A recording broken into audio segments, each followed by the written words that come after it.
बिस्मिल्लाहिर्रहमानिर्रहीम। आज हम लोग जो है वो देखेंगे केमिकल इंडस्ट्री जो है इससे बारे में। जो पर्पस है वो ये है कि हम लोग साइंस से या केमिस्ट्री से प्रॉफिट जो है बनाएं। इंडस्ट्री जो है इस पर्पस के लिए जो है वो लगाई जाती है। तो डिफरेंट इंडस्ट्रीज़ जो हैं उसको हम देखेंगे, एक ओवरव्यू जो है लेंगे इसमें। तो पहले हम देखेंगे इंडस्ट्रियल केमिस्ट्री जो है ओवरऑल है क्या, इसमें क्या क्या चीज़ों का ख्याल रखना पड़ता है, और फिर डिफरेंट इंडस्ट्रीज़ की एग्जांपल्स देंगे। तो इंडस्ट्रियल केमिस्ट्री जो है इसकी कह लें कि मैन्युफैक्चरिंग जो इंडस्ट्री से कहते हैं, ये एक बहुत बड़ी इंडस्ट्री है। इसके 3 बड़े हिस्से हैं: food, drink, tobacco. Mechanical engineering जिसमें मशीनें वगैरह बनती हैं, पेपर, प्रिंटिंग, पब्लिशिंग है, डिफरेंट केमिकल्स तैयार किए जाते हैं। तो हर एक केमिकल प्लांट के लिए एक सोर्स चाहिए होता है जिसको हम रॉ मटेरियल कह सकते हैं, जो कि कोई भी हो सकता है, नॉन लिविंग भी हो सकता है और लिविंग भी हो सकता है। और केमिकल प्लांट के अंदर जो चीज़ें हम तैयार कर रहे हैं उसको तैयार करने के 2 तरीके हो सकते हैं। एक हो सकता है बैच प्रोसेस या दूसरा हो सकता है कंटिन्यूअस प्रोसेस। तो बैच प्रोसेस जो होता है ये इस्तेमाल होता है अगर पैदावार जो है, प्रोडक्ट जो आप बना रहे हैं वो 100 टन पर एनम से अगर कम है, तो ये ज़्यादा वर्सटाइल है, इसमें चेंजेस लाई जा सकती हैं और ये मल्टी स्टेप रिएक्शंस के लिए आमतौर पे इस्तेमाल होता है, जैसा कि फार्मास्यूटिकल इंडस्ट्री में इस्तेमाल होता है। कंटिन्यूस प्रोसेस जो होता है ये तब होता है जब आप बहुत ज़्यादा मकदार में पैदावार तैयार कर रहे हों। कंटिन्यूस जो है 100 टन पर एनम यानी 1000 टन पर ईयर जो है, इससे ज़्यादा तादाद में आप मकदार में प्रोडक्ट तैयार कर रहे हैं। कोई सिंगल स्टेप प्रोसेस है या स्टेप्स कम हैं तो वहाँ पे ये सूटेबल है। इसको ऑटोमेट करना जो है काफ़ी आसान है। नेक्स्ट है कि इसकी जो है इसके इश्यूज़ क्या हैं। तो बैच के केस में जो कंटेमिनेशन है ये हो सकती है क्योंकि आपने एक ही जो कह लें ऑपरेटर से इस्तेमाल किया, एक चीज़ तैयार की फिर दूसरी इस्तेमाल कर रहे हैं, तो उसमें कंटेमिनेशन का चांस आ जाता है। और बाज़ दफ़ा यानी कि ये हो सकता है कि प्रोडक्ट्स कम तैयार हों इसमें, तो सेफ्टी का भी इशू आ सकता है। कंटिन्यूस के केस में कैपिटल कॉस्ट यानी जो मेन कॉस्ट है बिल्डिंग्स की या प्रोसेस की, मशीनरी की, वो ज़्यादा होती है। उसमें चेंजेस करनी ज़रा मुश्किल हो जाती हैं बाद में, और जो है वो उसको फुल कैपेसिटी पे रन करना पड़ता है ताकि कम वक्त के अंदर अच्छी जो क्वालिटी की चीज़ें हैं, एक अच्छी क्वालिटी की चीज़ें जो हैं तैयार की जा सकें।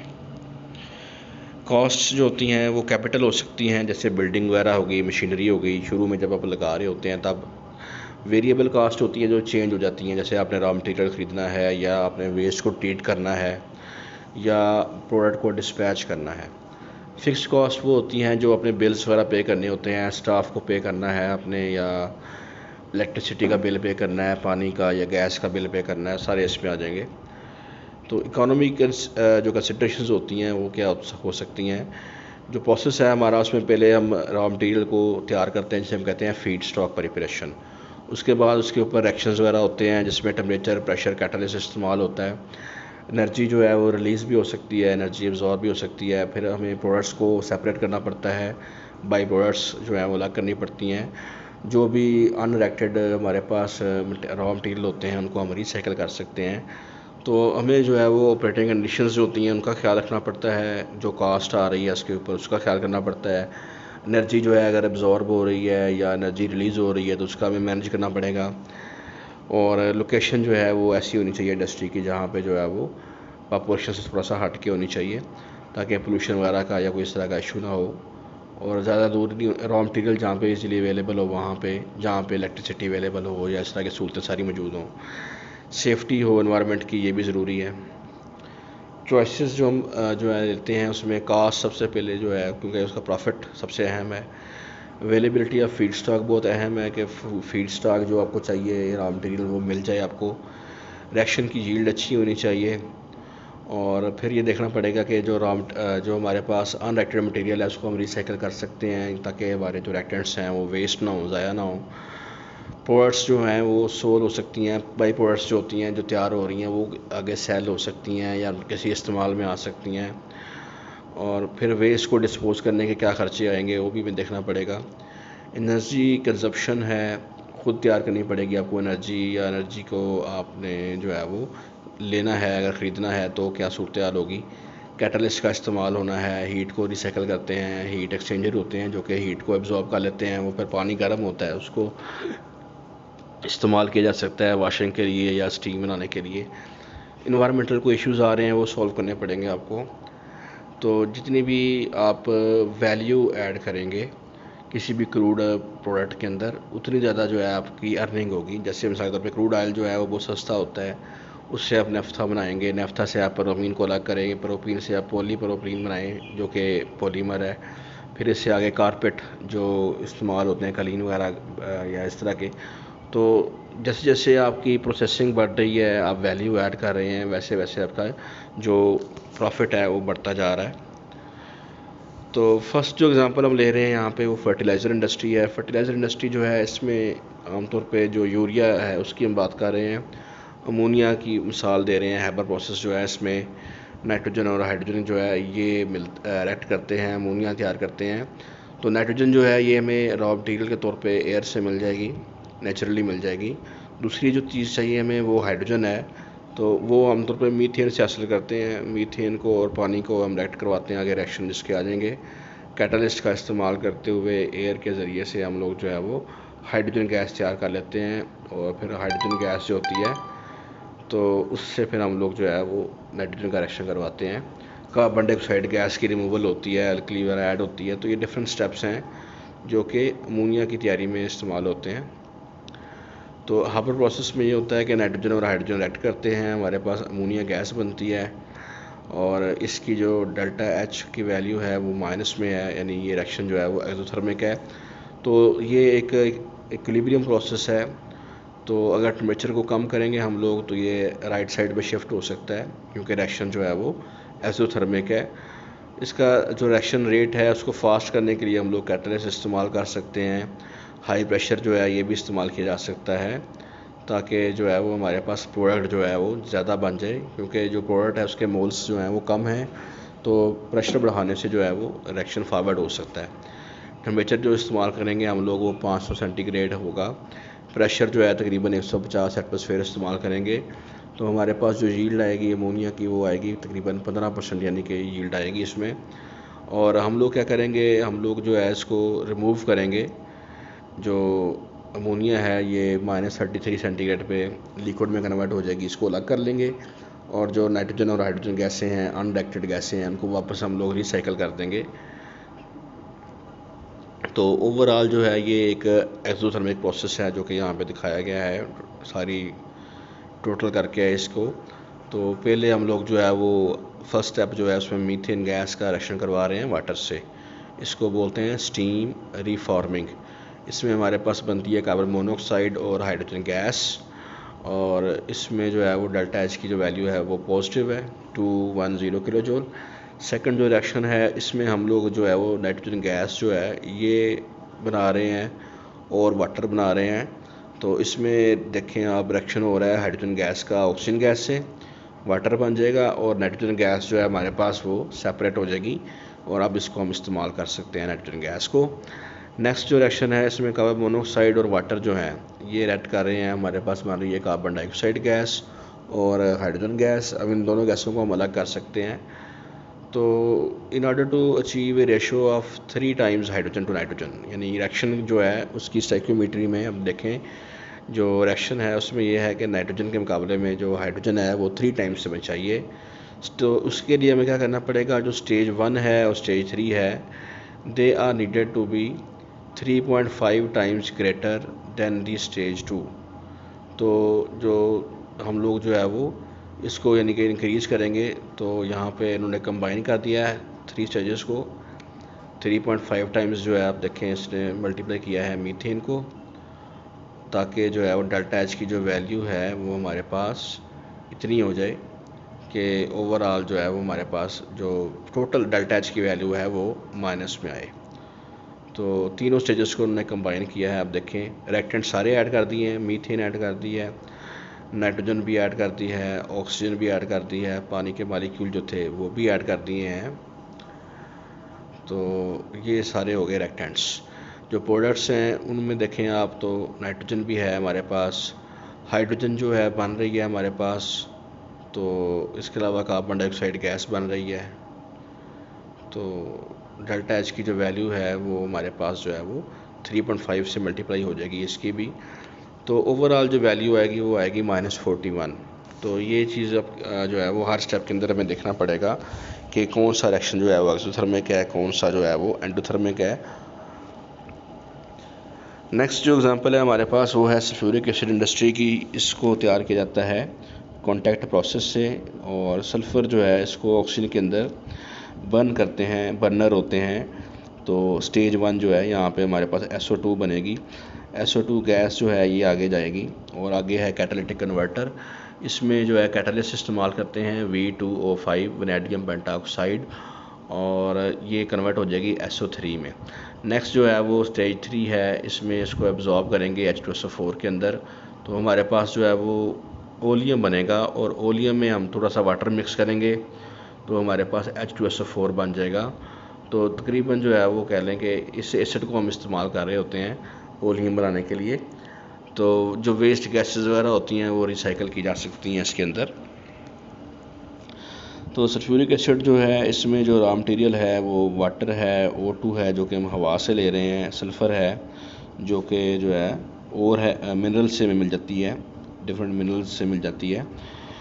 तो पॉसिबल सोर्सेज जो हैं वो सल्फ़र जो है उसकी रॉ मटेरियल्स जो है सल्फ़र से हम स्टार्ट कर रहे हैं। तो पहले SO2 बनेगी, तो डिफरेंट ओर्स मिल जाती हैं सल्फ़र की, उसकी हम लोग स्मेल्टिंग कर सकते हैं। जैसे जिंक सल्फाइड है फॉर एग्जांपल, वो SO2 गैस इससे बन जाएगी। SO2 जो है इसको फिर कन्वर्ट करेंगे सल्फ्यूरिक एसिड में।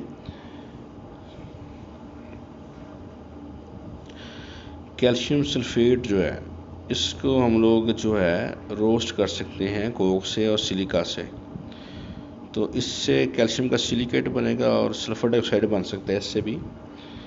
तो आई थिंक ये कोई और तरीका बताया गया है इन्होंने। तो सल्फ़र जो है ये डिपॉजिट हो जाएगी ग्राउंड में, और ऑयल से और नेचुरल गैस से भी इसको हम जो है एक्सट्रैक्ट करते हैं ताकि उसमें से सल्फ़र रिमूव हो जाए पेट्रोलियम वगैरह में से। तो वहाँ से भी जो है ये आ जाती है सल्फ़र हमारे पास, हमने इस पर बात की हुई है। तो स्टेप्स कौन कौन से हैं कॉन्टैक्ट प्रोसेस के? पहले SO2 बन रहा है, नेक्स्ट स्टेप जो है उसमें हमारे पास SO3 है, ये बन रहा है, ऑक्सीडेशन हो रही है, V2O5 इसमें कैटलिस्ट है। टेम्परेचर जो है उसका वो हमें हाई करना पड़ेगा 400 से ऊपर, और यील्ड हमारे पास जो है 99% इसमें आ जाएगी। अब जो SO3 बना है इसको हम लोग वाटर में एब्जॉर्ब कर लेंगे तो H2SO4 बन जाएगा। तो ये रिएक्शन जो है ये भी ओवरऑल एक्सोथर्मिक है। आप देखें हर स्टेप में हीट जो है वो रिलीज़ हो रही है। तो आमतौर पे acid produced is absorbed in 98% H2SO4। तो जो एसिड बनता है उसको एब्जॉर्ब करते हैं H2SO4 में, या SO3 जो बनती है उसको भी एब्जॉर्ब करते हैं H2SO4 में, और पानी में डिज़ोल्व करेंगे अगर इसको तो ज़्यादा हीट जो है निकलती है, और गैस वगैरह जो है वो बनती है, वेपर्स बनते हैं एसिड के जो कि एटमॉस्फेयर में जा सकते हैं। तो इसलिए SO3 वगैरह जो है उसको H2SO4 के अंदर एब्जॉर्ब कर लिया जाता है, या जो एसिड बन रहा है उसको भी 98% H2SO4 के अंदर एब्जॉर्ब कर लेते हैं। उसमें थोड़ा सा पानी होता है तो वो ओलियम बन जाता है हमारे पास। पेट्रोकेमिकल इंडस्ट्री जो है इसकी अगर हम बात करें तो ये जो है जो ऑयल रिफाइनरीज़ हैं इसमें वो आ जाती हैं, और पेट्रोकेमिकल प्लांट्स इसके अंदर आ जाते हैं, और क्रूड ऑयल जो होता है उसको हम प्रोसेस करते हैं ताकि इसकी मार्केट वैल्यू बढ़ जाए और हमें फ़ायदा हो।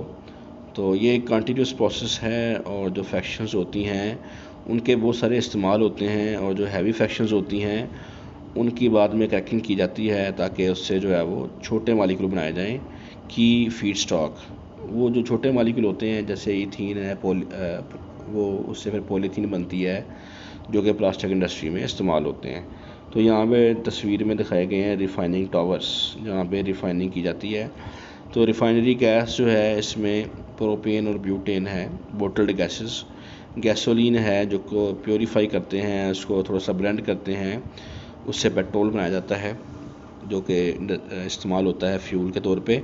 नेफ्था जो है इसमें छोटे मालिक्यूल होते हैं आमतौर पे, और ये फीड स्टॉक है, प्लास्टिक इंडस्ट्री में इस्तेमाल होते हैं सारे। कैरोसिन जो है ये इसे जो है इस्तेमाल किया जाता है as aviation fuel, jet fuel के तौर पे। डीजल इस्तेमाल होता है डीजल इंजन में।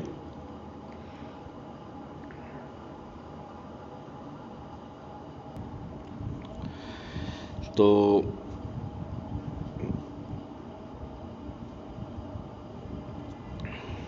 फ्यूल ऑयल जो है ये जो है वो शिप्स जो होते हैं, पावर स्टेशन है या इंडस्ट्री के अंदर हीटिंग जहाँ पे करनी हो वहाँ पे इस्तेमाल होता है फ्यूल के तौर पे, फ्यूल ऑयल। जो रेजिड्यू बच जाते हैं उससे फिर लुब्रिकेटिंग ऑयल, वैक्स और बिटुमेन बन जाता है, जो कि रूफिंग या पेविंग के लिए इस्तेमाल होता है, सड़कों के ऊपर उसको इस्तेमाल कर लेते हैं। नेक्स्ट है प्लास्टिक इंडस्ट्री। प्लास्टिक इंडस्ट्री जो है ये एक बहुत बड़ी इंडस्ट्री है और इसके अंदर जो है वो बहुत ज़्यादा जो है वो इसमें जो है वो पॉलीमर्स तैयार होते हैं, एडिटिव तैयार किए जाते हैं और जो है वो पॉलीमर्स की प्रोसेसिंग भी इसमें आ जाती है। तो बहुत सारी जो है वो कंपनियां हैं जो कि पॉलीमर्स तैयार करती हैं और फिर आगे उससे प्लास्टिक बनाती हैं। तो जितनी भी प्लास्टिक्स वगैरह होती हैं उसमें से एक बड़ा हिस्सा एक्सपोर्ट भी हो जाता है, तो उससे फिर हेल्प मिलती है इकोनॉमी को, जो ट्रेड डेफिसिट होता है वो कम हो जाता है इस तरह। तो प्लास्टिक्स जो होती हैं, जो क्रूड ऑयल होता है उसका 4% जो है उससे बनती हैं, बाकी जो है उससे फ्यूल के तौर पे ज़्यादातर इस्तेमाल हो जाता है। तो मोस्टली इसमें जो है वो ऑर्गेनिक जो है वो हमारे पास पॉलीमर्स होते हैं। तो फीड स्टॉक जो है रॉ मटेरियल जिसे हम कहते हैं, कोल हो सकता है, ऑयल हो सकता है, गैस, बायोमास हो सकता है या वेस्ट प्लास्टिक भी हम इस्तेमाल कर सकते हैं। सबसे जो सस्ता फीड स्टॉक है वो नेचुरल गैस है और जो सबसे इजीली जो मिल जाती है रॉ मटेरियल वो मिडल ईस्ट से मिल जाते हैं, ईरान या सऊदी अरब या इस तरह के जो ममालिक हैं मिडल ईस्ट में। तो वहाँ पे चूँकि ये इंडस्ट्रीज़ नहीं हैं तो फिर वो इसको रॉ मटेरियल को ही इंपोर्ट कर देते हैं और जो जहाँ पे ये इस तरह की पेट्रोकेमिकल इंडस्ट्रीज हैं वहाँ पे फिर आगे प्लास्टिक्स वगैरह बना के इसको बेचते हैं।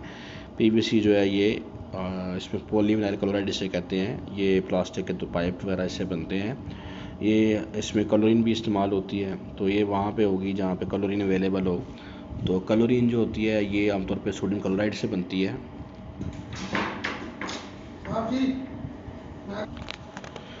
प्लास्टिक्स जो होती हैं ये कहाँ कहाँ पे इस्तेमाल होती हैं, तो रॉ मटेरियल जो होता है वो कहाँ कहाँ पे इस्तेमाल होता है। पॉलीमराइजेशन में इस्तेमाल होता है, मैन्युफैक्चरिंग में, कन्वर्जन में, पैकेजिंग में इस्तेमाल हो जाता है, डिस्ट्रीब्यूशन, होल सेल, रिटेलिंग में।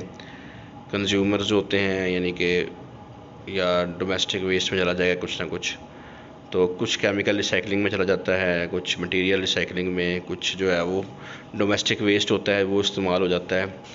तो जो भी वेस्ट मिलता है हम लोग जो है वो उसको रिसाइकिल कर सकते हैं, प्लास्टिक्स को हम रिसाइकिल कर सकते हैं। कुछ ना कुछ जैसी प्लास्टिक्स होती हैं जो रिसाइकिल नहीं हो सकती वो फिर लैंडफिल में चली जाएंगी या म्यूनिसिपल वेस्ट में चली जाएंगी। नेचुरल गैस जो है इसकी जो डिफरेंट फ्रैक्शंस हैं उनको अलग किया जाता है, मीथेन को, ईथेन को, प्रोपेन को और ब्यूटेन को। और फिर जो है पेट्रोल वगैरह जो है उसमें हेक्सेन वगैरह आ जाते हैं। सल्फ़र को सबसे पहले अलग करते हैं, तो डिफरेंट यानी कि प्रोसेस हैं। तो डीसल्फ़र करने से और इसके डिफरेंट पार्ट्स अलग करने से जो है वो इसकी मार्केट वैल्यू में इजाफ़ा हो जाता है। तो फ्रैक्शनल डिस्टिलेशन इस्तेमाल होती है जिसमें जो है वो जो कि एक कंटिन्यूस प्रोसेस है और हमारे पास डिफरेंट कंपोनेंट्स जो हैं फिर वो डिफरेंट पर्पस के लिए इस्तेमाल हो सकते हैं। जैसे ईथेन है तो इससे हम लोग हाइड्रोजन गैस बना सकते हैं या कोई और चीज़ केमिकल्स तैयार कर सकते हैं, सॉल्वेंट्स वगैरह बना सकते हैं। जैसे कि लास्ट पे हमारे पास फार्मास्यूटिकल इंडस्ट्री है जिसमें डिफरेंट ड्रग्स इस्तेमाल होती हैं जो कि हमारे बॉडी के बायोकेमिकल प्रोसेस को चेंज करती हैं, किस तरह से हम फील करते हैं। जैसे पेन किलर्स होती हैं, तो हेल्थ को जो है इम्प्रूव करने वाली जो ड्रग्स होती हैं उनको मेडिसिन बोलते हैं। तो जब कोई ड्रग डिस्कवर होती है तो उसको पेटेंट किया जाता है और पेटेंट करने में एक जो है वो 20 साल का एक पेटेंट होता है जिसको मिलता है, फिर वो आगे उसको सेल करते हैं, उनको पैसे मिलते हैं उससे। कोई भी जो ड्रग होती है मार्केट होने में उस पर काफ़ी टाइम लगता है, उसकी टेस्टिंग वगैरह होती है, काफ़ी लंबे अरसे के लिए। और शुरू में जो है वो जब लाइसेंस मिल जाता है तो एक पायलट प्लांट लगाते हैं जिसमें छोटे पैमाने पे तैयारी की जाती है। फिर एंड पे जो है फुल स्केल पे तैयार किया जाता है उसको, जब उसकी मतलब जो है वो हर तरह से उसको जो है सेफ्टी वगैरह या एनवायरमेंटल इश्यूज़ या हर तरह के जो होते हैं साइड इफ़ेक्ट्स वगैरह के लिए उसको क्लियर कर देते हैं, तब फिर उसको बड़े पैमाने पे तैयार करना शुरू कर देते हैं। तो आज का लेक्चर जो है वो यहाँ तक था। बहुत शुक्रिया आप लोगों का, थैंक यू वेरी मच।